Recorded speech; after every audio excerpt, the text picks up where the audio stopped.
Hello students, welcome to the fifth experiment of Object Oriented Programming Laboratory. So till fourth experiment we have covered many topics of object oriented programming using Java. So in this experiment we will be looking for a novel concept which is present in Java programming language. It's called as interface. So with the help of interface, how to design the Java program, that will be demonstrated with the help of this practical. So let's see what is your problem statement. Number 5, design and develop a context for given case study and implement an interface for vehicles. Consider the following examples of vehicles like bicycle, car and bike. All vehicles have common functionalities such as gear change, speed up, apply brakes. Make an interface and put all these functionalities, common functionalities, bike, bicycle and car classes should be implemented for all of these functionalities in their own class in their own way. Okay, so this is just a demonstration of the interface where we are having an interface vehicle and three classes: bicycle, car and bike. Okay, three classes which are implementing the interface, and you can see three methods are present inside it. That will be overridden, that we are going to implement that in the respective classes. So let's go for that.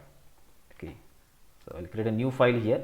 Previously created programs are already present here. So let's write the name as interfaces. Okay, so let's see how to do it. Let's create a main method, and it's told that we need to create an interface of vehicles.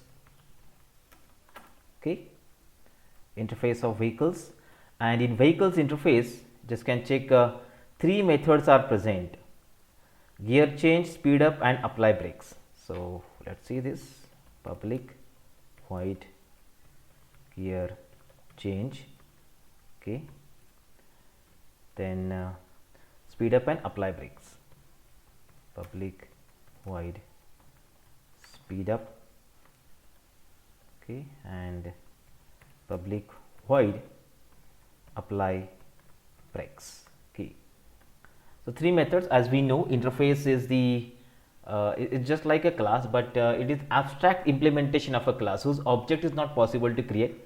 We can implement it, and we can write that methods in the class who implements it. Okay, so and by default the method that we use inside the interface are public, static and the abstract. Okay, so that's an interface declaration is done, and as I told, three classes that we have to create.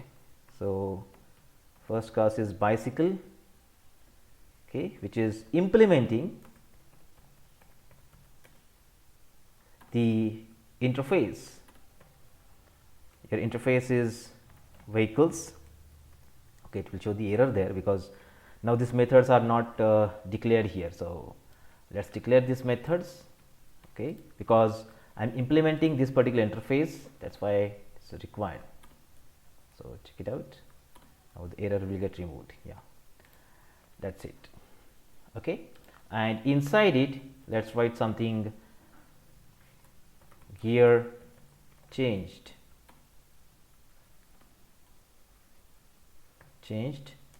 for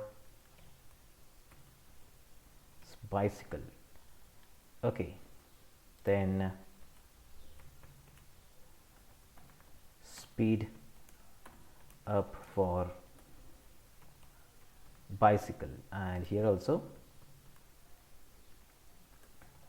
applied brakes for brakes of bicycle. Okay, so the implementation of these methods I am writing in the respective class who implements the given interface. Okay, so first class is implemented it. Now let's go for second class. I am doing the same operations. My class name will be now bike, and same methods will be there. This is what we declare the method in the same pattern in the respective classes. Okay, so for bike it is done, and the last is the car. Okay, I just made the changes in the name of the class, and here in methods also I am writing some different statements. Okay. So, my basic code is completed, you can check it out here. Vehicle interface is created which is implemented in the bicycle class. So, I require to write definition of all the methods here in the bicycle class. Same thing, bike is also implementing the vehicles interface. All these methods are written here, only I change the name. Okay. And here the car implementing the vehicles interface, same methods, here I change this particular string of car. Okay, that's done. Now let's call them one by one. This is just a demo or case study program, that's why we just have to call them. See, vehicles is the interface, so what we'll do, we'll create a reference variable of it.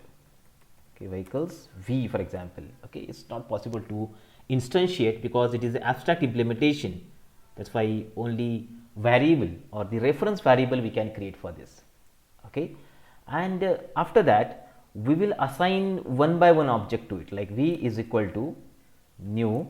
First of all, we'll assign the bicycle object as input to it. Fine, that's done. Now v dot, so you just can check the methods which are common. First of all, I apply brakes, v dot gear change and v dot speed up.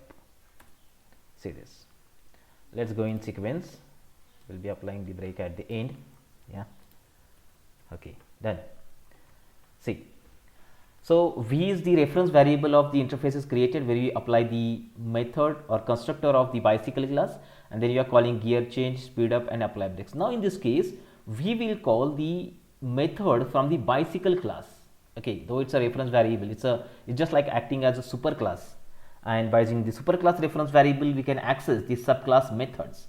So in the same way it's done over here, you can check it out. I will run this code and see, for bicycle class I am calling these methods. Okay, gear change for bicycle, speed up for bicycle and apply brake for the bicycle. Now same thing will apply for others also. So this is just acting like a runtime polymorphism implementation here. So I'll apply the bike object now.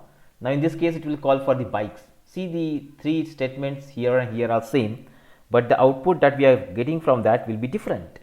Okay, and in the third case we'll have a car object, and this will be called for the cars now. So first of all bicycle object, then bikes object, then cars object, and the same methods we are calling in the sequence. So I'll just run it now and check it out. So 3 methods for bicycle, then 3 methods for bike, and the 3 methods for the car they are called. So in this way the interfaces are used. Interfaces can be implemented by n number of such classes. We just need to implement, we need to write a definition of all the methods inside the interface in the classes we implement it, and just we can call by this method. It is equivalent to the runtime polymorphism implementation in Java. Same thing we can do with the help of a class, and it's possible with the help of the interface also. So this is runtime polymorphism. Dynamic method dispatch with the help of interface is done by this particular program. So our objective of doing this particle is completed where functionality are called by the respective classes and objects. So try your program. In next video we are going to see the exception handling mechanism. Thank you.